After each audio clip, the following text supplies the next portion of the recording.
Benjamin Toiti, bonjour. Vous avez été envoyé par l'agent juif pendant 3 ans à Paris pour vous occuper du mouvement de jeunesse le Bnei Akiva. Aujourd'hui, vous êtes encore responsable des activités du mouvement en France, ici en Israël. Pouvez-vous nous décrire la situation dans laquelle vivent les Juifs de France aujourd'hui, particulièrement la jeunesse que vous connaissez si bien? Ouais, j'ai été donc pendant 3 ans effectivement envoyé par l'agent juif par le département d'éducation pour m'occuper des jeunes juifs en France. J'ai vécu dans le 19e arrondissement. La situation aujourd'hui, elle est une situation qui est tendue, on va dire, et qui connaît des dégradations certaines de jour en jour. Les jeunes juifs en France, on pourrait pas appeler ça de la peur, mais il y a une crainte et une tension qui existent essentiellement intercommunautaires et qui fait que les jeunes juifs aujourd'hui en France ont un sentiment d'insécurité. Ok, samedi dernier, trois jeunes juifs français ont été attaqués dans le 19e arrondissement, pas très loin du local du Bnei Akiva, alors qu'ils portaient la kippa.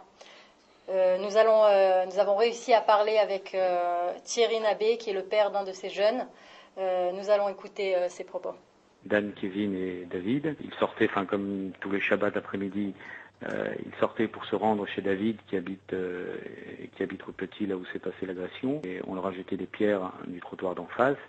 Donc Kevin a été voir ce qu'il en était, et tout à coup ils sont sortis de tous les coins, ils se sont retrouvés contre une douzaine de voyous qui ont commencé à les frapper. Donc ils ont fait ce qu'ils ont pu. Les 3 jeunes sont des jeunes qui fréquentent le Bnei Akiva de manière assidue, qui sont des jeunes qui étudient et qui n'ont rien à voir avec une bande quelle qu'elle soit et qui ont été simplement agressés. Face à ce témoignage troublant du papa du jeune Dan qui s'est fait agresser, comment pensez-vous que la communauté doit-elle réagir face aux agressions antisémites? Enlever la kippa serait une solution qui serait acceptable à vos yeux? Les signes distinctifs restent un problème qui entraîne de nombreuses agressions antisémites aujourd'hui. Est-ce que les jeunes juifs de France doivent-ils enlever la kippa? Non, je pense qu'aujourd'hui on peut pas prétendre vivre dans un pays comme la France, qui est un pays qui est des plus démocratiques, et demander à des gens d'avoir une tenue vestimentaire ou d'adapter leur tenue vestimentaire ou même leur religion sous prétexte de quelque insécurité ou de quelques personnes qui ont tendance à être violents. On parle comme l'a rappelé M. Nabé dans son témoignage, et les médias ont tendance à parler de rivalité de bande. On parle ici de 3 jeunes gens qui sont des jeunes gens issus de bonnes familles, on va dire, qui sont actifs dans la communauté. On ne parle pas de gens qui ont tendance à être violents ou qui grandissent dans la rue, qui grandissent dans des quartiers en difficulté, dans des familles difficiles ou je ne sais quoi. La communauté aujourd'hui doit se donner les moyens de se protéger, doit intervenir auprès des autorités pour qu'elles soient protégées. Il faut surtout pas rentrer dans une psychose ou dans une peur qui va demander à la communauté de s'adapter. Il y a des choses à faire, il y a des choses à prévoir. La communauté le sait et est organisée dans ce sens-là.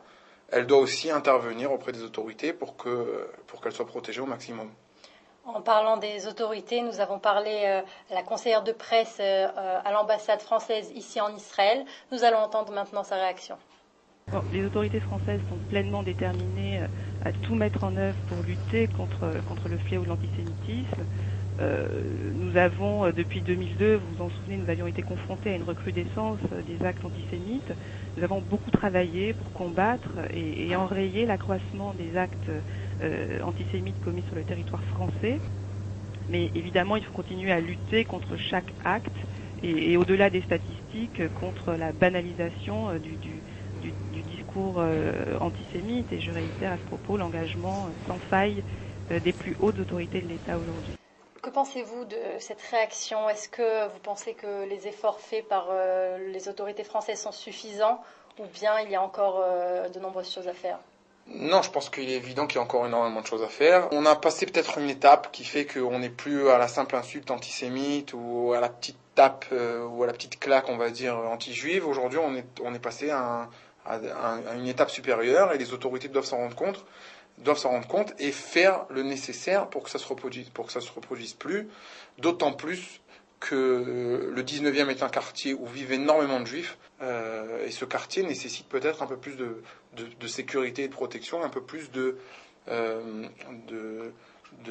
mesures qui protégeront la communauté. Après ces différents témoignages et réactions, que souhaitez-vous pour la communauté juive en France cette année ? Donc je pense qu'après les derniers jours difficiles qu'on a vécus, on peut souhaiter à la communauté juive beaucoup de sécurité, faire en sorte que la communauté juive en France continue à se développer, que le judaïsme puisse s'exprimer pleinement en France. On peut souhaiter bien évidemment une bonne année à tout le monde, Shana Tova, et à très bientôt en Israël. Benjamin Toiti, merci beaucoup d'avoir été avec nous aujourd'hui. Nous nous joignons à votre vœu de bonne et calme année pour la communauté juive de France. C'était Dina Cohen pour InfoLive TV à Jérusalem.